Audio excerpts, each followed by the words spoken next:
ओम शांति।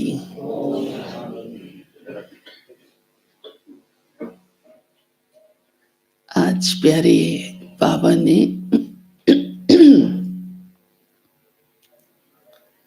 हम बच्चों को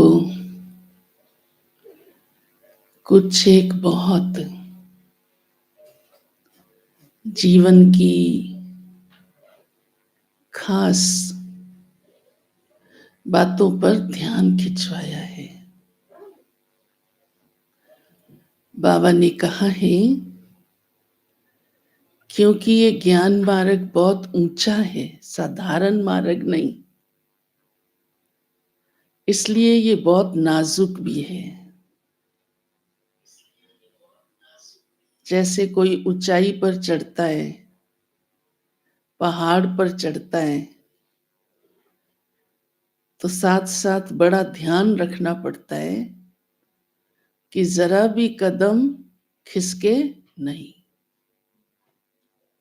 कहीं पर भी आप देखो किसी ऊंचाई पर जाते हो तो स्थूल में, हाँ, फिर ये तो बाबा ने हमें कितना ऊंचा लक्ष्य दिया है। आज विशेष बाबा ने कहा है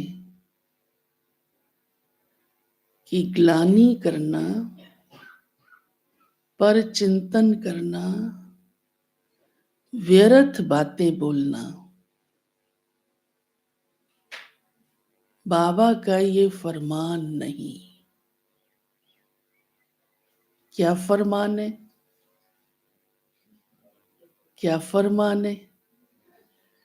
बाबा कहते हैं अगर कोई ऐसा करता है या सुनते भी हैं, तो आज कड़ा टाइटल बाबा ने दिया है, वो बाप का नाफरमान बरदार है। अब अच्छा लगेगा बाबा हमें कहे तुम नाफरमान बरदार बच्चे हो? अच्छा लगेगा? नहीं ना। हाँ? दूसरा इसमें बाबा ने कहा है अगर सुनते भी हो तो भी नाफरमान बरदार हो, सुनो भी नहीं, उसके मित्र नहीं बनो। किसके? जो व्यर्थ या ग्लानि की बातें करता हो। सुनना माना मित्र बनना। बाबा ने इस बात पर भी आज कड़े शब्द कहे हैं।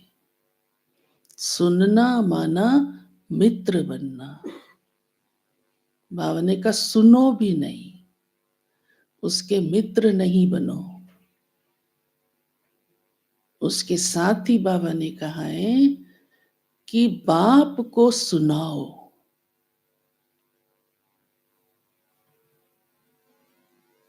क्यों बाबा कहता है सुनाओ? ताकि उसका सुधार हो सके। बड़ों को बताने से उसको शिक्षा मिल सकती है। फिर वो नहीं सुधरता, वो उसकी तकदीर है ना। हमारा फर्ज है उसको जरूर उस बात से उसका परिवर्तन करने के लिए रहम दिल बनना, फैलाना नहीं। वो रहम दिल बनना नहीं है। इधर उधर सुनाना तो और ही आप मित्र बन गए या कहे शत्रु बन गए।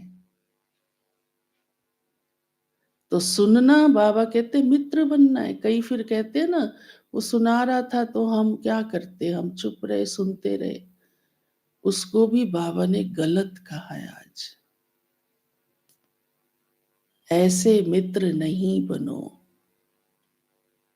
और सुना या देखा तो बाप को आगे बताओ।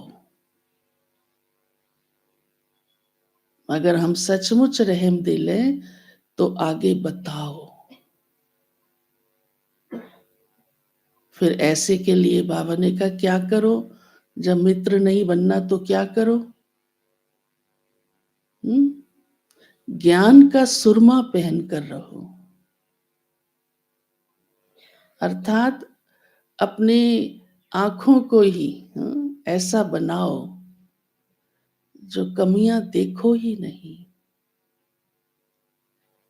ज्ञान से ही उसको बदल दो। अर्थात अपनी बुद्धि को ही चेंज कर दो।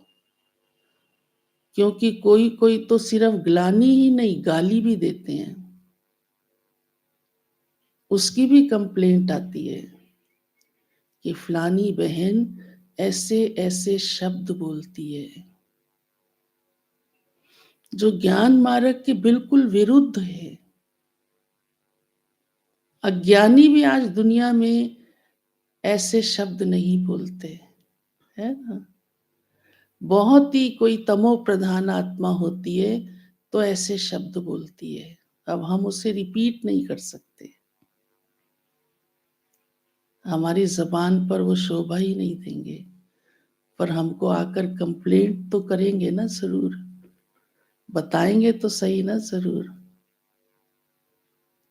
हम तो उस पर रहम खाएंगे ना जरूर, है ना। तो ज्ञान मार्ग में ज्ञानी होकर ग्लानि गाली तो पाप ही है एक प्रकार का, व्यर्थ भी हमारे लिए नुकसानदायक है। कहाँ हमारी कितनी कमाई है और कहाँ ये कितना नुकसान, घाटा भी तो फिर उतना ही होता है ना। तब बाबा ने कहा ज्ञान का सुरमा पहन के रहो।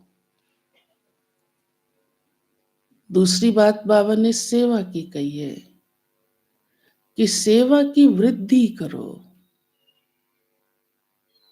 वृद्धि तब होगी जब वृत्ति अच्छी होगी,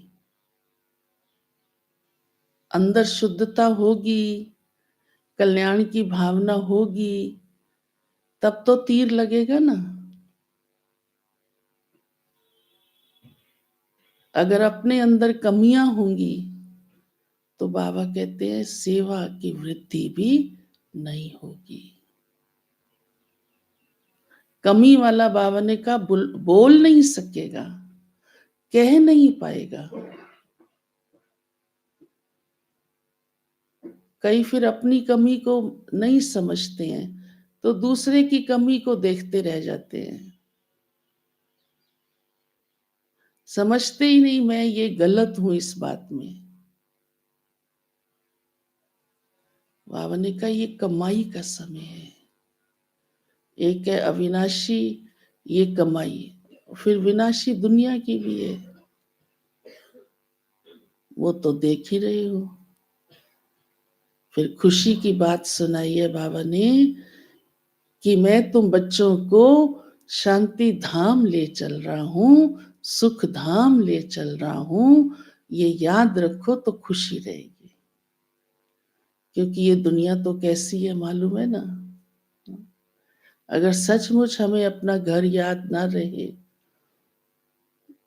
या अपना लक्ष्य सतयुगी दुनिया में हम चल रहे हैं, इस दुनिया को देखो तो मनोस्थिति कैसी बन जाती है। और आज इसीलिए दुनिया में मनुष्यों की मन की हालत कैसी है, हर समय नेगेटिविटी है। देखो हर बात में आपको कभी सुनो तो सुन के मन खराब ही होता है। कोई खुशी की बात भी होगी तो बड़ी छोटी छोटी घटिया घटिया एकदम, क्योंकि दुनिया ही ऐसी है। और बाबा हमें इस दुनिया से कैसी दुनिया में ले चल रहा है, सुख धाम में, शांति धाम में। वो याद रखेंगे तो सदा खुशी रहेगी।